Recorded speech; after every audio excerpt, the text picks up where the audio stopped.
Water or any beverages are not allowed through the security screening. Instead, your three options are: 1, you can either drink all of your water; 2, bring an empty water bottle and refill it once you complete the security screening; or 3, bring frozen bottled water. Yep, frozen bottled water is allowed, but not liquid bottled water.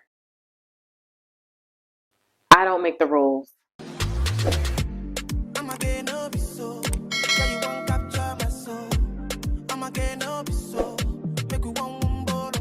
Hey guys, I'm Krista Amanda, and in today's video, I will be sharing the top 5 airport TSA rules. The most stressful part of the airport experience is the security screening process.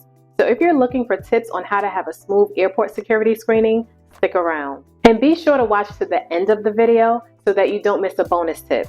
And without further ado, let's get started. I honestly lost count on how many times I mentioned this number 1 rule in other videos, and that is the TSA 311 liquid rule. When traveling with a carry-on, one toiletry bag no bigger than 1 quart is allowed per passenger, and it should include all liquids, creams, and sprays no larger than 3.4 ounces.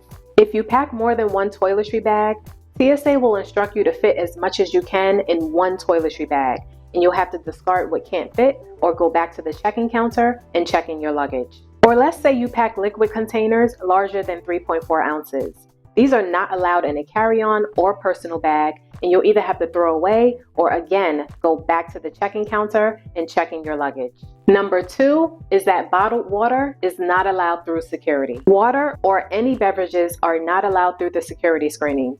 Instead, your 3 options are: 1, you can either drink all of your water; 2, bring an empty water bottle and refill it once you complete the security screening; or 3, bring frozen bottled water. Yep, frozen bottled water is allowed, but not liquid bottled water. I don't make the rules. The third top TSA rule is to empty all pockets before going through the body scanner. When they say everything, they mean everything. Keys, tissue, lip balm, money, wallet, phone, everything.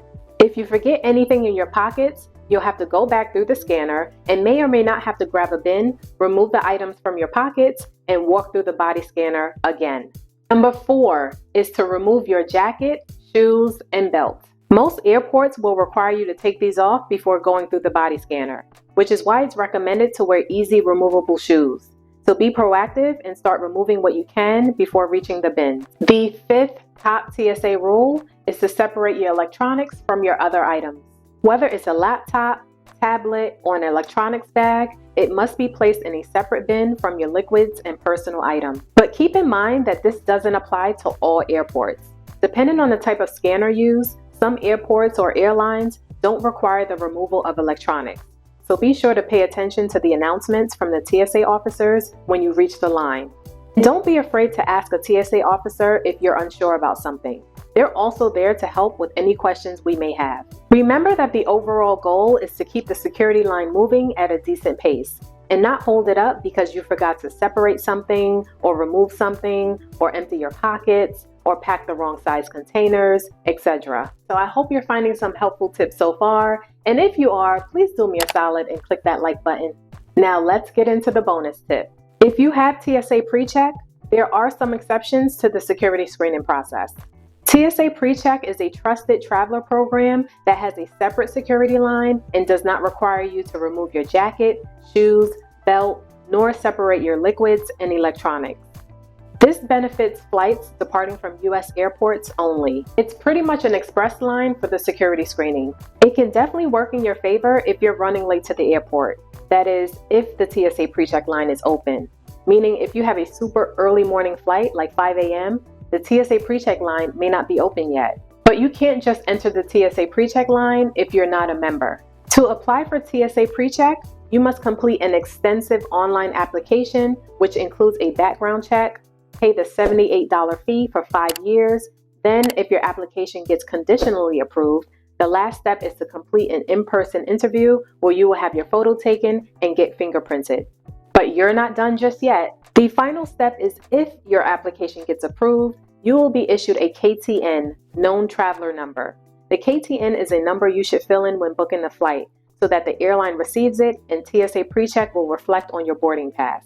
And if you use a mobile boarding pass, TSA PreCheck will also be reflected on it. Another good thing about TSA PreCheck is that as of November of last year, 2022, the new applicant fee decreased from $85 to $78, and the renewal fee decreased from $85 to $70. Another trusted traveler program is called Global Entry. Global Entry includes the benefits of TSA PreCheck and provides expedited entry back into the US from international destinations.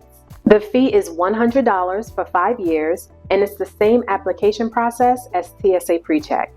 Compared to TSA PreCheck, the other difference besides the fee is that if your Global Entry application gets approved, you'll receive a Global Entry membership ID card in the mail about 2 weeks from date of approval.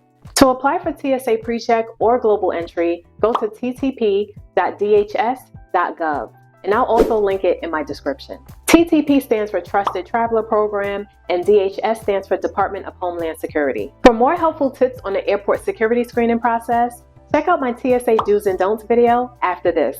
I've also included the My TSA link in my description to stay up to date on travel tips and facts, ask TSA related questions in the Ask TSA chat feature, and learn what you can and cannot pack in a carry-on versus check luggage. If you enjoyed this video or found it helpful, don't forget to click the like button before you leave. As always, thanks for watching, and I will see you on my next video. Bye guys! Provocation, c'est ça qui commence la pagaille. Imitation, c'est ça qui commence la pagaille.